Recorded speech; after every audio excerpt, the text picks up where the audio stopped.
Hey, this is Brett. Before we get to today's show, wanted to let you know that right now we have enrollment going on for our winter cohort of the Strenuous Life. If you're looking for a meaningful way to start the new year, one that actually sets the tone for the kind of man you want to be in 2026, the Strenuous Life is it. Enrollment is now open and closes on January 1st. The Strenuous Life is an online program that we created to help you put into action all the things we've been talking about on the AOM podcast and over on the Art of Manliness website. When you sign up, you're going to be put into a 12-week boot camp that gives you real structure to build discipline, develop practical skills, take action starting day one. There's 50 different badges based around 50 different skills that you can earn, and it gives you direction toward developing some practical skills. You're going to get weekly challenges that push you physically, mentally, and socially, plus access to a community of like-minded men who are serious about becoming more capable, grounded, and useful. If you've ever said to yourself, this year I want to live with more purpose, the Strenuous Life can help with that. Go to strenuouslife.co to sign up. Again, that's strenuouslife.co. Enrollment closes January 1st, and the challenge kicks off on January 3rd. Hope to see you there on the Strenuous Life. Again, it's strenuouslife.co.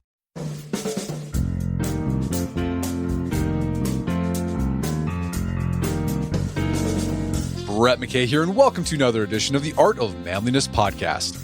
Most of us chase goals, starting a business, running a marathon, getting a promotion, without ever asking, what are the actual odds this will work? My guest today says those odds aren't just graspable, they're hackable. Kyle Austin Young is a strategy consultant and the author of Success is a Numbers Game. He argues that every goal comes with a hidden probability of success or failure, and by thinking strategically, rather than just hoping for the best, you can tilt the odds in your favor. In the first part of our conversation, Kyle explains the 3 common ways people pursue goals and their potential downsides. We then unpack how to approach your goals through probability hacking. We discuss how to spot the weak links in your plan, how to map out a success diagram that helps you avoid common pitfalls and pursue goals more intelligently, and how to use these same principles to know when you should quit a goal. After the show's over, check out our show notes at aom.is/probability hacking.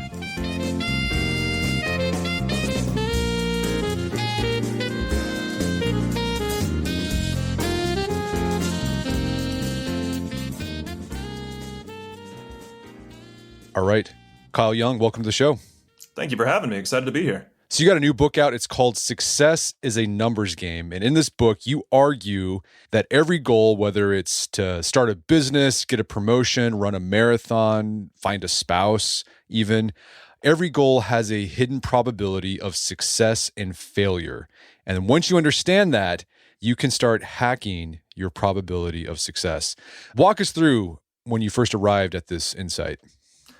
You know, in many ways, it wasn't necessarily a happy origin story. I think what I can trace it back to most clearly was a couple of layoffs early in my career.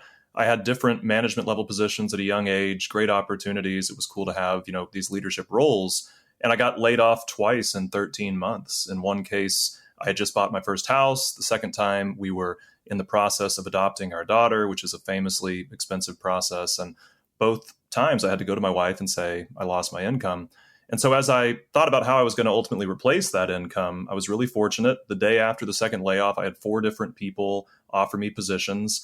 And what I learned from that, though, was that there were a lot of people who liked me. There were a lot of people who respected the work that I was doing, and yet I was unemployed, right?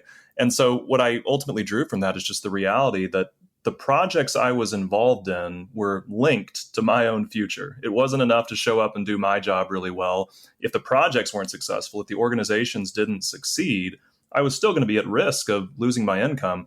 So ultimately, when I had those 4 different offers, I went to lunch with somebody who gave me some really generous advice and said, I hate seeing you have to restart over and over again. What if you took fractional roles with these 4 different organizations, diversified your income a little bit? So I did that. And one of the ways that I approached consulting was I wanted to do everything I could, regardless of what I was hired for. I wanted to take as much responsibility as I ethically could for that company's success, for that project's success. I wanted them to be in a position where they could pay me for a long time. And so that really became the foundation of the consulting career I launched 10 years ago, and it's grown since then. That led me to start thinking about every project having a probability of success, a probability of failure, wanting to have a sense of where those odds stood when I took on a new client. And then it was about what can I do to tilt the odds in my favor, make these people as successful as possible, and reap the rewards of that shared success.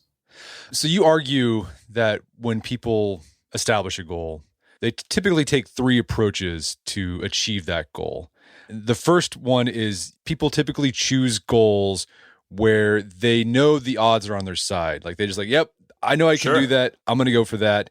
What are some examples of that? And what are the downsides of pursuing this path to success? Yeah, a lot of people want to prioritize goals where they have good odds of success, and I totally celebrate that. In fact, I think that for many people, it's wise to start with those goals before you pursue some bigger goals because typically success will beget success. The connections or the resources or the experience that you get out of these small wins will often change your odds on more unlikely pursuits. But when it comes to what are examples of people chasing goals where the odds are already on their side, a really famous example is Nepo babies. The children of famous or successful individuals will have advantages of their parents' profession. Most of us don't identify as a Nepo baby. Most of the people that we would call a Nepo baby don't identify as Nepo babies. So that's not necessarily something that'll relate to everybody. But the reality is, all of us have areas of advantage. And it doesn't have to be an enormous advantage. Just incremental changes in your attributes can have a huge impact on your odds. So if you're open to it, I'll give you an example that has some numbers that has to do with the idea of playing in the National Basketball Association. That's a goal that a lot of guys have, especially when they're younger. I had it when I was a kid. I don't anymore. But that's a goal that many people have had. And so one of the things that research has found is your height is a huge indicator of how likely you are to make it into the NBA. And so I'll give you some numbers. If you're shorter than 6 feet tall, and the average U.S. male is 5'9". I'm shorter than 6 feet tall. I'm 5'11". If you're shorter than 6 feet tall, your odds of playing in the NBA are 1 in 1.2 million. Those are terrible odds, 1 in 1.2 million. But what's really interesting is if you're between 6 feet tall and 6'3", that's not a huge difference. Shorter than 6 feet to 6 feet tall to 6'3", your odds go from 1 in 1.2 million to 1 in 100,000. And that's still unlikely, but with this one small change, your outlook just got 10 times better. If you're between 6'4" and 6'7", your odds are actually 1 in 8,000. If you're between 6'8" and 6'11", it's 1 in 200. And if you're one of the few people who are over 7 feet tall, your odds actually, according to this data published by the New York Times, become an astonishing 1 in 7. So as we increase a person's height, we watch their odds of playing in the NBA go from 1 in 1.2 million to 1 in 7. That's the difference between the total population of New Hampshire and a line at Starbucks. That's the size of the change. And this all happened with just these incremental differences in a person's height. So we all have areas where we have advantage. We may not have as much advantage as other people. There can certainly be wisdom in leaning into those goals, especially early in your career, early in your life. But as you've mentioned, there is a downside to that. And the downside is the goals where you have the best odds might not be the goals that you're most energized to pursue. In my case, my dad's an optometrist. He runs a successful optometry practice. I could have inherited that.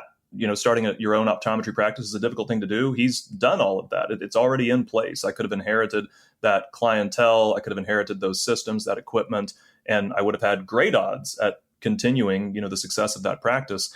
I didn't want to be an optometrist. That wasn't what ultimately made the most sense for me. So even though I have a lot of respect for what he's accomplished, it wasn't a goal that I wanted to own for myself.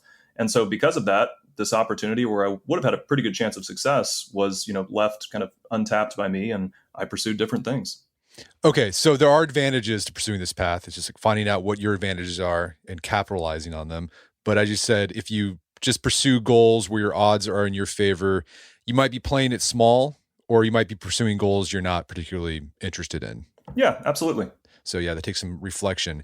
A second path people do when they're going after goals is chase unlikely goals and hope you get lucky. And you say this is the most popular approach. Why is that?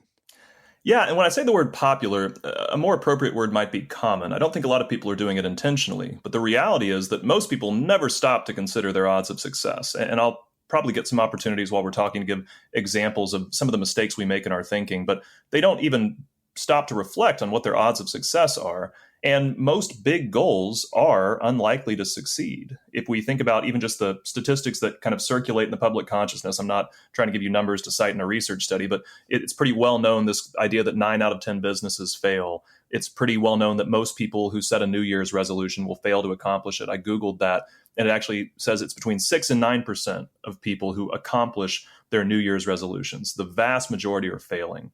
So what can we take from that? Well, what we can take from that is that most big goals have bad odds of success, and most people are never even stopping to consider their odds. So I wouldn't say that this is necessarily what most people are intentionally doing, but this is how most people are living their lives. They never stop to actually consider, is this something that I could reasonably expect to succeed at? And then they dive in with no understanding of what their odds are. and hope that it goes well. But ultimately, I think that's why we see such high failure rates to some extent. Some of it is just the inherent challenge level of these goals. Some of it is how little work people are doing to optimize their odds of success. And I'm here to help people try to do that more intentionally. And I think that where it really starts for a lot of people is just this idea of thinking negative. And I think that's what so many of us are afraid to do. We're raised to think positive. We're raised to, believe, well, if it's meant to happen, it'll happen. We're raised to kind of avoid the uncertainty of, in reality, there's a chance that you'll succeed. There's a chance that you'll fail. So we avoid looking at the potential bad outcomes that could sabotage our success. And when we don't take those seriously, we don't really give ourselves a reasonable chance of avoiding them and ultimately getting the outcome we want. All right. So that second approach is just winging it. Yeah, it's winging it, 100%. And I don't think that people are doing it because they're lazy. I don't think people are doing it because it's necessarily what they want. I think most people believe their odds are unknowable and unchangeable, that they don't think that they actually have a path to having a sense of what their odds of success are. And so I wrote this book to give people a way to actually understand, here's how likely I am to accomplish this goal. And then beyond that, to give them a 5-step framework for improving those odds so that they'll have a better shot at getting what they want. Yeah. If I look back on all the big pursuits that I've taken on, I would say I was doing that second approach. Like, oh, that looks like fun to do. I'm going to go for it. And I really didn't understand if it was going to succeed or fail. And I was just winging it.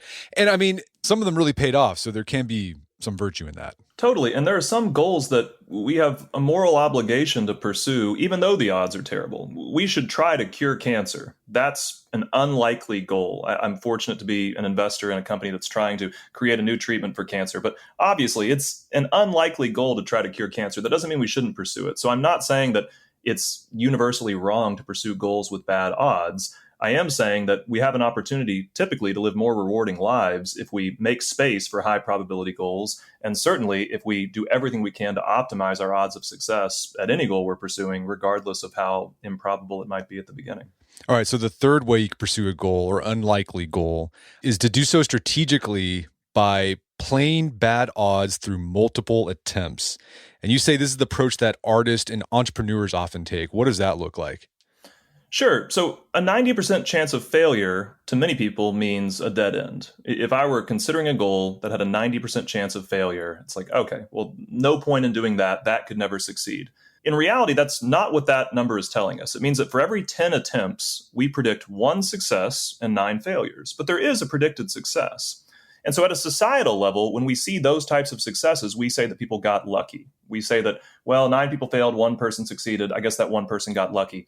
Not necessarily. That person didn't beat the odds. The odds played out as expected, and they were the beneficiary of those, predicted successes. But there's an opportunity for us as individuals to sort of act like our own miniature society. And we can, through repeated attempts, experience both the predicted success and the predicted failures. And so an example of that in entrepreneurship, like you mentioned, would be Apurva Mehta. In 2020, it was 8 years into the company Instacart, which he had founded, and COVID happened. And it drove thousands of new customers to give grocery delivery a try. And when that happens, he says, we saw 5 years of growth in a matter of 5 weeks. Over a span of 10 months, their valuation increased by over $9 billion. That has the appearance of incredibly lucky timing. And to some extent, I'm comfortable people saying that it is. But it's not miraculous timing. Meta estimates that he actually launched around 20 businesses before he founded Instacart. He started an ad network for gaming companies, a social media site for lawyers. And so it's not that shocking that one of his 20 businesses was in the right place at the right time. So there certainly is merit in using multiple attempts to try to accomplish big goals. And like you mentioned, that is also true in the arts. The goal of trying to create enduring works of art, it's so unlikely that you would produce something that would still be talked about centuries later. An incredibly difficult thing to do. Some people who have accomplished it, Mozart accomplished it, Beethoven accomplished it. How did they do it? Is it this transcendent amount of talent that they had? Their talent certainly is helpful, but they're also so much more prolific than we realized. Mozart, maybe 5 songs by Mozart. That's probably how many I know. He composed over 600 pieces of music. Beethoven composed over 700 pieces of music. Van Gogh painted and sketched so prolifically, he actually averaged roughly 1 new work of art every 36 hours for 10 years. That's an incredible rate of production. And when you have so much input going into the world with a certain amount of talent, it dramatically increases your odds of creating something that stands the test of time. You talk about the miracle on ice when the U.S. won, Yeah. or beat Russia as an example of gaining success through multiple attempts. Tell us about that, because people are like, well, how's it a multiple attempt? Like they only played Russia once. Like there's that one game that decided if you got the gold or not. Sure. So, in the context of that single Olympics, there was one game where they faced the Soviet Union. That's true. What makes this an example of multiple attempts is the fact that the Olympics were played every 4 years for a long period of time. And the Soviet Union were absolutely this incredible favorite to win that game. For nearly 20 years, they owned Olympic hockey. They won 4 straight gold medals. Then they got a bronze. And after the bronze, they went on a streak where they had 27 wins, 1 loss, and 1 tie.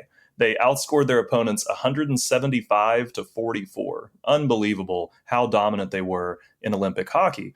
But there were some teams over the course of their full Olympic run that did beat them or tie them. The United States, Czechoslovakia, Canada, Finland, and Sweden. Those are the 5 teams that either beat or tied the Soviet Union out of the 17 total countries that the Russians faced. So 17 opponents, 5 ever achieved some success. And it looks like a random list at first glance, but it's not. There's a common thread with all 5 of those countries. The Soviets faced the vast majority of their opponents 4 times or fewer. It was an average of 1.9 attempts. But 5 countries played the Russians more than 3 times that average, with at least 7 official attempts in Olympic play. And what 5 teams were those? They were the 5 teams that either beat or tied them: the United States, Czechoslovakia, Canada, Finland, and Sweden. I got the really cool opportunity when I was writing this book to interview Jack O'Callahan, a defenseman from that 1980 U.S. team. And he says that before they went out and took the ice, Coach Herb Brooks gave a speech. And Jack says he doesn't remember exactly what the speech said. The different players on the team remembered a little bit differently. But he knows that he left thinking, if we played them 10 times, they could beat us 9 times, but they're not going to beat us tonight. And that is, I think, a reflection to some extent of the fact that the United States, by playing them so many times, gave themselves an opportunity to win once. They actually won twice over the course of that rivalry. The Soviets won the vast majority of the times they played, but there was some success for the United States. And because success begets success, sometimes even just one win can make a big difference. I have some stats in the book that I don't know off the top of my head, but that show the change in makeup of the National Hockey League All-Star team after the Miracle on Ice. It inspired so many American kids to start playing hockey. And it was something like, it went from no representation on the All-Star team to now quite a few American-born players are among the best hockey players in the world. And that all started with one win. All right. So this pursuing success through multiple attempts, it works because like there are odds that are there. And if you do something enough times, the odds will maybe land on you eventually. The downside of that, I imagine, is that it could take a while, or you could waste a lot of energy, time, and money pursuing bad odds through multiple attempts. Yeah, that's absolutely true. And there's some goals where it wouldn't work at all. If the odds are so bad, then you could spend your entire life pursuing something without ever finding success. Some goals, the nature of it makes it unlikely. Let's take, the goal of trying to graduate from college. There are people in certain circumstances who are going to be less likely to graduate from college. One filter that I show in the book is actually the size of their parents' income is a pretty strong predictor of how likely people who enroll in college are to actually graduate, because that money that their parents have helps eliminate the risk of potential bad outcomes. Being able to pay for tuition. What if my car breaks down? What if I need tutoring? Am I going to have to work a job? So it wouldn't make sense for somebody who is trying to graduate from college, to enroll in 4 separate universities with the hopes of playing the odds and one of them succeeding. So there are goals where it doesn't make any sense at all. And in those situations, we certainly have an opportunity to choose goals based on our odds of success. But what I get really passionate about, and the foundation of my consulting work, is helping people change their odds and take something that might be a predicted failure and turn it into a predicted success. All right. So that takes us to the 4th way you pursue goals. This is probability hacking. This is what the book is about. But before you can understand probability hacking, you have to understand some rudimentary things about probability. The problem is humans have a really hard time understanding probability. Why is that? Well, I think that the biggest reason is I just don't think many of us get any education on it whatsoever. Something that I think is really interesting is that I think almost all of us took a class on trigonometry. Trigonometry is important, really interesting, but it's for the most part only used in really specific professions like engineering and architecture. I've never used trigonometry in my career. Probability affects all of us all the time, and most of us didn't get any training on it at all. So I do think it can be difficult to understand. I think that I've worked hard to make it as understandable as possible. But I think the reason so many of us are struggling is nobody ever told us. Yeah, I think I remember like one section in middle school math where they talked about probability, and then it was really quick, and then you didn't revisit it after that. Sure. Yeah. So when people try to think about probability, what do they typically mess up when they're thinking about probability of goals, for example? Yeah, let's unpack this in the context of an example, okay? Let's say that you want to run a marathon. That's a goal that you've set, but you're doing it on sort of short notice. Let's say you have 90 days to get ready. That's, by most standards, not a lot of time to prepare for a marathon if you're not already an active runner. So you hire a running coach, and she tells you, I can get you there. I can get you ready to go, but you're going to have to do three things. I've got a 3-step routine. You're going to need to eat, sleep, and train the way that I tell you to. If you do all three of those things, I can have you ready in 90 days. If you don't do all three of those things, if you cheat on them, or if you only do some of them, or if you're inconsistent, there's no way I can get you ready to run a marathon in 3 months. So let's take those three prerequisites to our success. We need to eat the way that we're supposed to eat, sleep the way we're supposed to sleep, and train the way we're supposed to train. And let's put some numbers on it. And I've just picked up my cell phone, opened the calculator app. This is very easy math.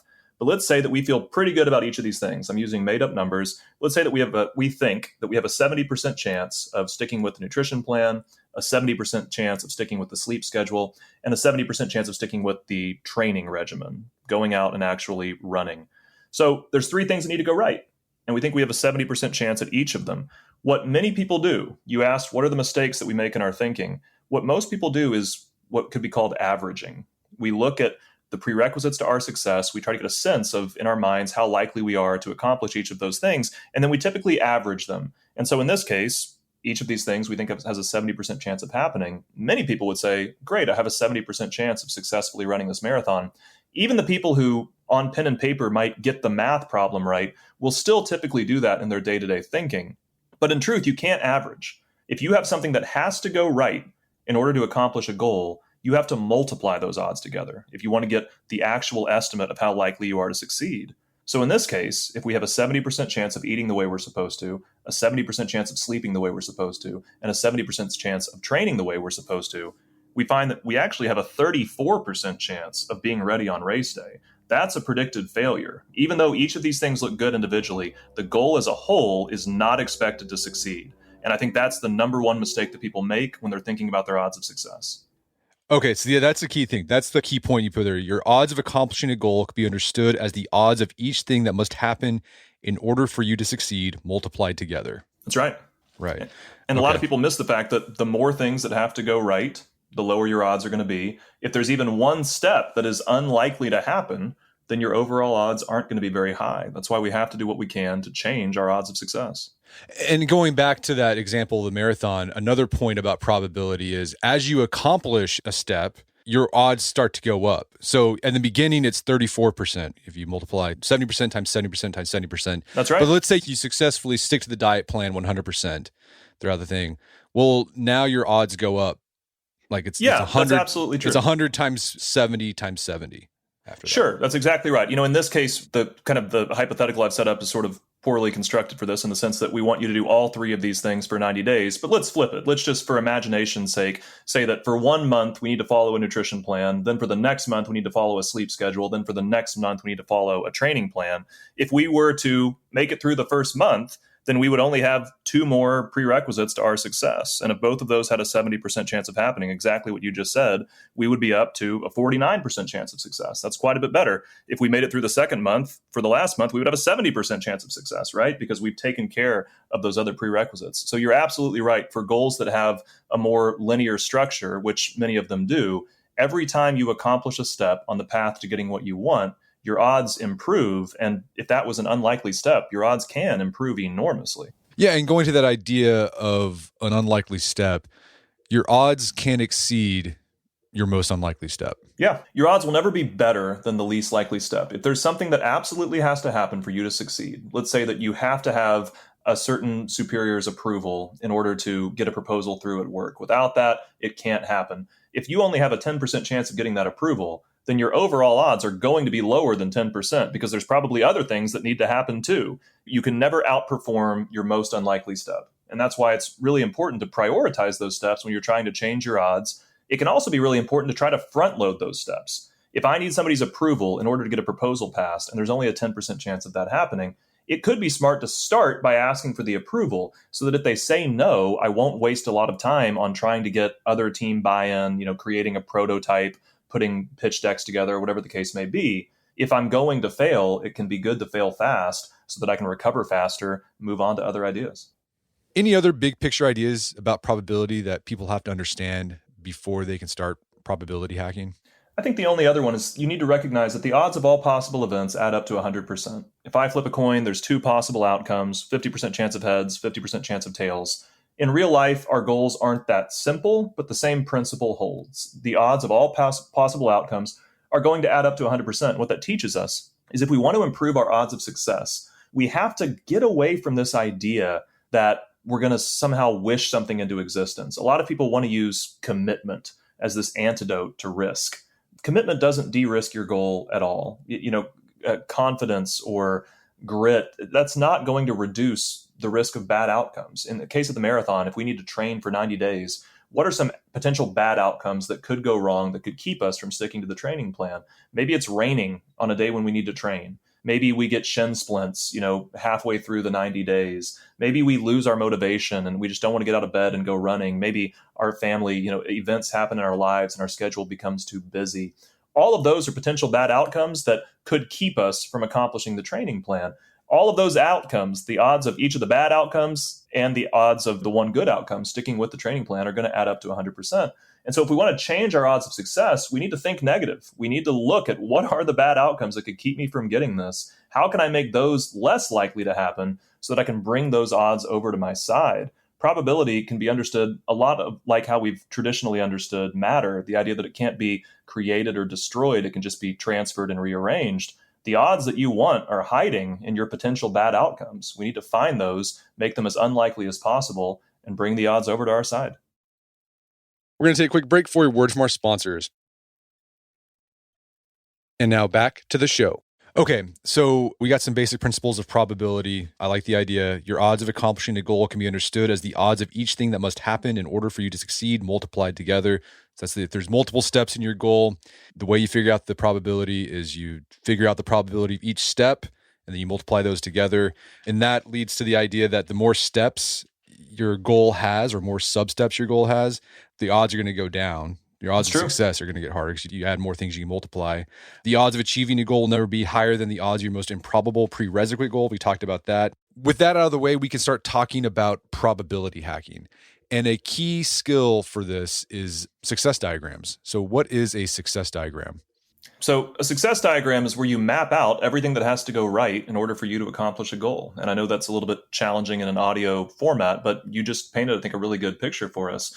It's everything that has to go right, just lined up one after the other. And then ultimately at the end, you can multiply those out and get a sense of your odds of success. And what I do is beneath each thing that has to go right, I write down the potential bad outcomes that I can imagine happening instead of what I want. So in the context of the marathon example, we made up a few for the idea of training, that it could be raining on a day when I have to train. I might lose my motivation. I might deal with shin splints. I put those beneath each, I call them critical points, but each of these prerequisite steps on the path to success. And then the probability hacking framework is really just the very fun, creative opportunity to try to systematically de-risk our goals. What can I do to make each of those bad outcomes less likely to happen? If I think that it might rain on a day when I have to train, what can I do about that? Maybe I need a gym membership for the next 90 days so that I'll have an alternative place to train. Maybe I need a treadmill in my house. If I'm worried about a lack of motivation, what can I do about that? Maybe I need a running partner, somebody who could hold me accountable, help me get through, this maybe demanding season. If I'm worried about family or work swamping my schedule, what can I do about that? Well, maybe I have an opportunity to train first thing in the morning before those things can all go wrong. Maybe I need to buy an extra pair of running shoes and keep those in my car, so that if I get a gap in my schedule, I'll be able to get out there and do this work. So you go through step by step, potential bad outcome by potential bad outcome, trying to make each of those risks as unlikely as possible. And I want to, again, just demonstrate the opportunity here. When we thought we had a 70% chance of accomplishing each of these three things, our odds were 34%. Let's say that after this creative work of probability hacking, We think there's a 90% chance we'll eat the way we're supposed to, and a 90% chance we'll sleep the way we're supposed to, a 90% chance we'll train the way we're supposed to. That's a 73% chance of success. We've just taken something that was predicted to fail and turned it into something that was predicted to succeed. And we didn't do that by really committing and really digging deep and saying, I'm going to run this marathon. That's not going to prevent the rain. But there are some strategic steps we can take to prepare for that, to respond to that, and to improve our odds. All right. So this is all about considering, here are all the things that are going to have to go right. And then for each one of those things, here's the potential bad outcomes that could keep us from getting what we want. And you just talked about an example where you put real numbers to certain outcomes. And that's something you can do to ballpark the probabilities of things based on all your specific personal circumstances. And sometimes you can do research for statistics for the probabilities of things like, starting a successful restaurant. But some of our goals are so personal that you're not going to find outside numbers for it. You're not going to be able to peg the probabilities exactly.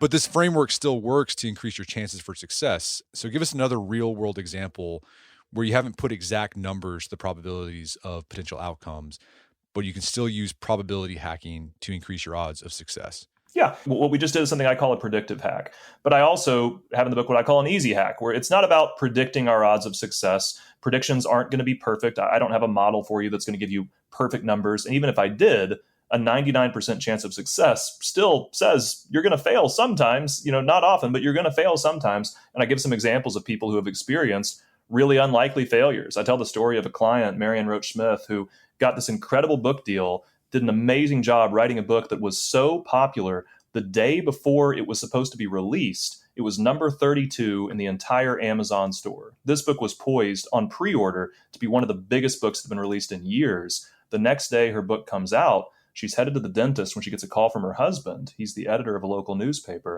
And he said, turn on the television. She turns on the TV and she watched as a plane crashed into the World Trade Center. She launched her book on September 11th, 2001. And at that point, it didn't matter that they were number 32 in the world the day before. All of a sudden, the media was so consumed by the news cycle surrounding the terrorist attack that there was no opportunity to launch a book. So having good odds of success doesn't guarantee success. And that's why sometimes it's appropriate to even just take the numbers out of the equation. If we don't know all of the steps that we're going to have to accomplish, our numbers would be wrong anyway. So let me give you an easy hack example. When I graduated from college, I didn't want to start with an entry-level position. I just wasn't motivated by that. I was 21 years old, and I decided I was going to try something really audacious. I was going to apply to become the product development director for a health organization. If I got the job, I was going to be managing people in their 50s, 60s, and 70s, people with PhDs and master's degrees. I was 21 years old. I had a bachelor's degree in business administration from the University of Oklahoma. Pretty ambitious goal. I was interviewing against people who had so much more experience than I did. But I used the same approach, and this was years before I even started consulting. I tried to identify what are the potential bad outcomes that could keep me from getting this job. The obvious one was, what if they look down on me because they think I'm too young? So I took a really simple step in response to that. I just grew a beard. It wasn't anything magical. It wasn't anything crazy. I just grew a beard so that I could look significantly older than I looked without a beard to try to lessen some of those concerns. Another potential bad outcome was they might not want to hire me because of a perceived lack of experience. So I tried to change the conversation away from past experience. What I actually did is I wrote a book of everything I was planning to do to turn that department around and make it as successful as possible. I got that book spiral bound. I handed it out to every person I met on interview day. And so we never talked about, my past experience. We talked about, here's my plan for turning the department around. And so they never really saw these kind of glaring holes in my resume in the sense that I was a recent college graduate. I didn't misrepresent anything. I just tried to change the emphasis of the conversation. A third thing that I did was the concern that I wasn't going to fit in with these other team members because they were so much older than I was. That was a potential bad outcome. So I asked one of the members of the team, have you guys as a group read any books lately? And she told me 3 books that they had read as a department. So I went and read all 3 books. And I remember one day we had a group interview. It was me and some other candidates. They all had gray hair. I was 21 years old. And I was able to make inside jokes and speak the company's language because I'd read the same books. One of the books was a book called The Wuffy Factor. It's about earning trust or social capital in the environment in which you're competing. And so, when I'm using words like Wuffy and my competitors are looking at me like, what on earth is he talking about? And all of the internal team members are laughing. I knew that I had done a pretty effective job of hacking that potential bad outcome. The next morning after that group interview, I got an email from the CEO who I'd only met very briefly, but I'd given him a copy of one of my spiral bound plans because I'm crazy. And he said, "You're the most prepared candidate I've ever seen." And I knew I had a good shot after that. I ultimately did get the job, became the product development director, held that position for several years. It's one of the jobs I was ultimately laid off from, but it absolutely positioned me for a career that I don't think I ever would have had, at least not as quickly as I was able to have it without that initial success. Okay, so a success diagram, just kind of recap here for our listeners. You basically establish your goal, and then you break that goal into what you call critical points. Like these are sub goals. And then underneath each critical point or sub goal, you're going to list out potential bad outcomes for that sub goal. That's exactly right. And then once you have that laid out, I mean, easy as you said, you can just start looking at the potential bad outcomes and ask yourself, what can I do to eliminate or reduce this potential bad outcome? And that's going to increase the odds that this critical point is going to be success. As the odds of your bad outcomes go down, the odds of your good outcomes go up, and your overall chance of succeeding can change enormously. So that's probability hacking. That's probability hacking.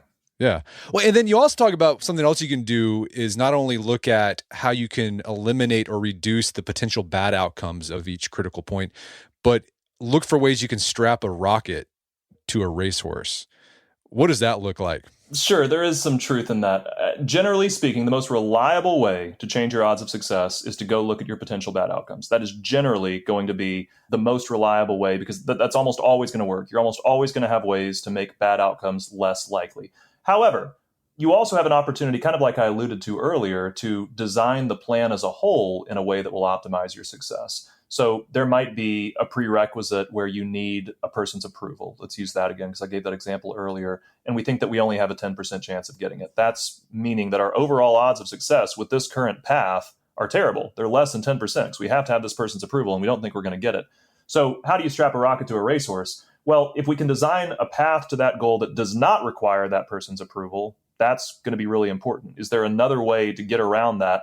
Or instead of thinking through the bad outcomes, why is this person likely to reject my proposal? That would certainly be one way to do it. There may be an opportunity to kind of circumvent that and just make a deal with the person. If you back my proposal here, I'll back this thing that you're interested in the future. In that case, the bad outcomes aren't given an opportunity to materialize because you just sort of took them off the table. There wasn't really an opportunity to reject the proposal. You made the conversation about something mutually beneficial. So that's another useful aspect of probability hacking, because not only can you see like how you can eliminate the risk or reduce the potential bad outcomes, you can look at your plan and figure out, well, how can I rearrange things so that my odds go up? I think it's a great, and it'll help you like determine whether you should even pursue the goal. Like if there's a prerequisite that's like, yeah, that's just not going to happen. It's like, well, maybe I don't pursue this goal. Yeah, even though you could first. Yeah, even though you could do all the other stuff, right? Totally. I think a lot of people who are frustrated with some of the results they've gotten in life are people who pursued a goal that probably did not have high odds of success. They did it anyway. They didn't really try to front load the riskier steps. In many cases, we actually avoid the steps that we're most scared of. And so only after they'd invested significant amounts of time and money did they get to the steps where they were unlikely to ultimately, be able to continue forward. And the losses that come from that can be detrimental to our lives for years. And so it's really important, certainly to optimize your odds of success, also to, again, front load the steps that are unlikely to work if you have the opportunity to do that. And then to some extent, choose our goals strategically. If somebody told me they were trying to cure cancer, I probably wouldn't talk them out of that. I think that's a great thing. But if you're just choosing between, should I start company A or company B, I want you to start the company that's more likely to be successful. So you've been working with clients doing consultant work and you're doing this success diagramming with them. Are there examples from your own line of work where you saw people who had the same talent or opportunity, but then one hacked their odds while the other didn't? Yeah, I'd be a little bit hesitant to kind of pit clients against each other, but I can tell you something that happened recently that I think is a really good picture of this framework in action. Because again, it all starts with a success diagram. It all starts with getting a bird's eye view of here's what's going to have to happen for me to be successful and realizing that I have an opportunity to take ownership and change my odds. So recently I was hired by a nonprofit that does incredible work helping the victims of human trafficking, of homelessness, of addiction, hunger, poverty. They're in a part of the country that has a tremendous amount of need. It takes around $25 million a year for them to do this work. And about half of that money comes in through their thrift stores. They're able to subsidize it through thrift stores that they own, which is really cool. The other half comes in through donations. And they had noticed a decline in their donations, and they blamed it on the belief that the newsletters they were sending out were becoming less effective. People were getting bored with it. They thought the content was stale. So they hired different consultants to come in and try to revamp it. And finally, they turned to me. When I got brought in, really with the goal of creating a new content strategy, I did what I always do. I diagrammed out what's everything that has to go right for someone to go from subscriber to regular donor for this ministry. And one of the things that was immediately obvious is people need to actually receive the emails. If there's anything that's causing them to not get the email where we need them to receive it, then it's not going to matter how good the content is. So I did some digging and found that there was actually a glitch in their technical setup that was causing emails to go to spam for a lot of people. And it was a different inbox than what the team was using. So they didn't know that. They didn't realize that a huge percentage of their emails were going to spam. I fixed that, and the content that they were already creating, already sending out, finally reached people, and they were able to start to turn around this decline in donations that they had seen. So anytime you're hacking your odds of success, there's certainly cases in competitive goals where you have an opportunity to kind of head-to-head outmaneuver someone else through your probability hacking. I can give some examples of that. But in the context of my client work, it's usually about what is ultimately keeping us from accomplishing what we want. And a lot of times it's not necessarily the thing that I'm getting hired to fix. I go find it anyway. Well, you talk about using probability hacking in competitive head-to-head games, and this is reverse probability hacking. Yeah. What is that? Yeah, so reverse probability hacking, we'll start with the default. In probability hacking, I'm trying to make my potential bad outcomes as unlikely as possible. In reverse probability hacking, I'm trying to make my competitors' potential bad outcomes as likely as possible. I'm trying to bring those bad outcomes to life. I give a couple of examples in the book. One is in the world of competitive swimming, when these super suits, as they were sometimes called, came out. These new swimsuits were designed that were incredibly aerodynamic. And as a result of that, all of these world records were falling. And there was a period of time where most of the top athletes were arguing that the ability to win a gold medal and the ability to set world records had, in large part, more to do with the swimsuit you were wearing than how talented you were. And I would totally call that an example of probability hacking. There were people who found a way to minimize resistance in the water, and all of a sudden athletes who maybe were more physically gifted, people who were more used to winning these races and setting these records, found themselves on the wrong side. There was a really interesting season at the World Championships, I think it was in 2009, where some of the athletes felt so disadvantaged by the swimsuit companies they had contracts with that they were putting duct tape over the logos of other companies' swimsuits so that they could try to get away with swimming in what they saw as a faster suit without potentially being sued or fined by their sponsors. So that would be one example. But another one that I talk about in the book is in 2012, the presidential election. So not getting into politics here, certainly a less divisive political time over 10 years ago. But when Barack Obama ran against Mitt Romney was very wealthy, very successful businessman. And one of the real perceived potential bad outcomes for him, both by his own team and by the Obama campaign team, was people might see him as out of touch because of how much money he had, especially in some of the blue collar states where he really needed to compete.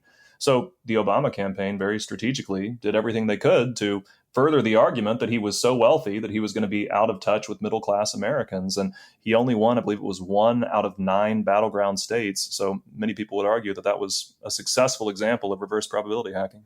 Yeah, I went to law school. I have a law background, and you'd see this sort of thing. It's basically gamemanship is what you're doing. Sure. You see this in lawsuits, when an opposing party makes a discovery request. Well, instead of giving them exactly what they wanted, like you just dump as much stuff on them as possible. Yeah. So they got to spend money and time sorting through all this documentation. And the goal was just to muck things up for them as much as possible. And it sounds like that's an example of reverse probability hacking. Yeah, I think it is. A potential bad outcome for those people is missing a key insight in the discovery process, and you've increased the odds of that happening. Yeah. How can you use probability hacking and success diagrams to know when you should quit a goal? Yeah, so this is fairly intuitive, but if you have a good sense of what needs to go right in order to accomplish your goal, and you've been able to make estimates that you feel good about when it comes to each of these steps that you're going to have to accomplish. And again, the success diagram process is designed to really be a gut check for that. This is a similar tool to what leading forecasters use to predict world events, but forcing a person to reckon with, here's all the things that are going to have to go right. We're going to stop and really consider what those things are. For each one of those things, here's the potential bad outcomes that could keep us from getting what we want. And the odds of all of those potential bad outcomes plus the odd of the good outcome have to add up to 100%, right? The good outcome can only be what's left over after we've accounted for all the bad outcomes. When you do that, you get a more reliable understanding of how likely you are to accomplish a goal. So then you try to probability hack. You try to creatively and systematically de-risk your goal. You try to take out those bad outcomes as much as you can. And if at the end of it, you still don't like your odds of success, then you should really consider potentially pivoting to a different goal. And that doesn't mean that you're never going to be able to accomplish that goal. I think that's one of the biggest things that I try to emphasize. Well, there's two things. One is, again, a success diagram is a path to a goal. It's possible that you can find another path to the same goal. Maybe you're not going to be able to accomplish it with this plan, but there might be a totally different plan. So before you waste a lot of time and money trying to do what you've laid out, see if there's a better way to get that done. But if you can't think of anything and you ask for input, one of the great things about a success diagram is it's visual. So you can show it to other people and they can look at it and they can give you feedback. But if you can't find a way to break through, your odds still look bad, then I would encourage you to consider pursuing a different goal. But here's what I would tell you to do. And I think this is so incredibly important. Don't throw that diagram away. That diagram is a blueprint for what you're going to need for your odds to one day change. I think about that in the context of ultimately getting this book published. That was a goal that I had since I was a child. It's a weird memory, but as I recall it, I was leaving my great-grandfather's funeral when my mother asked me, "What do you want to do when you grow up?" That's how I remember it. I could be wrong. But she said, "What do you want to do when you grow up?" And I said, "I want to be a writer." And I remember that. I think I was like 11 at the time. It was a long, long time ago that this happened. I'm, in my mid-30s now. So it took 25 years for me to ultimately accomplish the goal of writing a book. But the goal never left. I knew what I was going to need. I was going to need an agent. I was going to need an audience of people I could sell books to. I was going to need a message. I was going to need, some credentials like being a writer for Harvard Business Review and Forbes and Fast Company and Psychology Today. Those are certainly things that gave me credibility in a publishing house's eyes. And so because I knew that, I was able to very leisurely almost collect those advantages over time to bring this childhood dream to life. So if it is time to quit a goal, if the odds look bad, don't think of it as quitting it. Think of it as pausing it. Keep that diagram around. And as you live your life, look for ways to rack up advantages in the same way that maybe an underleveled character in a video game might go complete some side quests before they come back to fight the really big boss. You have an opportunity to do that with your goals. I love that. One tip you mentioned, this came from Annie Duke. Yeah. We had her on the podcast a while back. Instead of vaguely asking, do I think this will happen or not? Ask yourself, would you bet on this? And Annie says, as soon as you start thinking in terms of bets, you're reminded that each decision has a risk and it forces you to think less vaguely. It's like, okay, you think this is going to happen. Well, how sure are you? I mean, would you bet on it? And how much money would you bet on it? So it pushes you to be a bit more honest with your probabilities. Yeah, absolutely. As I recall, the Annie Duke book, Thinking in Bets, includes a section where she references a study where a group of scientists were asked to make predictions on certain outcomes. And then the next time they were asked to make predictions with some hypothetical money. They were supposed to place bets. And I don't even think it was real money. I think it was hypothetical money. But as I recall, the study found that they were more accurate when they had even this imaginary money on the line. Again, it's a gut check. It forces you to stop and really do business with the things that might go wrong. If there was one thing that people could start doing today to start probability hacking, what would it be? Think negative. Think negative. Everybody's telling you to think positive. I think about like the Pixar movie Inside Out 2. There's this scene where anxiety is sending up all of these potential bad outcomes. And to some extent, they're kind of dismissive of them. It's like, well, don't think like that. No, I say do think like that, but don't wallow in despair and fear. Instead, just really practically list out the things that could go wrong and do everything you can to make those less likely. I don't think that it's a problem to stop and really visualize the risks associated with our goals, and unless we're just going to, let that cause us to give into discouragement. It doesn't need to. We have an opportunity to respond proactively. So when you think negatively, when you recognize that sort of like how matter, cannot be created or destroyed as we've traditionally understood it, your odds of success, you can't add to your odds of success. You have to go take those odds from your potential bad outcomes. And when you do that consistently in the context of one goal, it can change your outcome. Over the context of several goals, it can change your career. And over the context of a lifetime of goals, it can even change your legacy. Well, Kyle, it's been a great conversation. Where can people go to learn more about the book and your work? Sure. You can find the book, anywhere books are sold. You can find it on Amazon, find it on Barnes & Noble. You can find it on the Penguin Random House website. You are more than welcome to come to my website, kyleaustinyoung.com. That's a place where we can route you out to a lot of those retailers. If you want to connect with me, please also consider reaching out on LinkedIn, Kyle Austin Young. Fantastic. Well, Kyle Young, thanks for your time. It's been a pleasure. Thank you. Enjoyed it. My guest today was Kyle Austin Young. He's the author of the book, Success is a Numbers Game. It's available on Amazon.com. You can learn more information about his work at his website, kyleaustinyoung.com. Also, check out our show notes at aom.is/probability hacking, where you find links to resources and we delve deeper into this topic.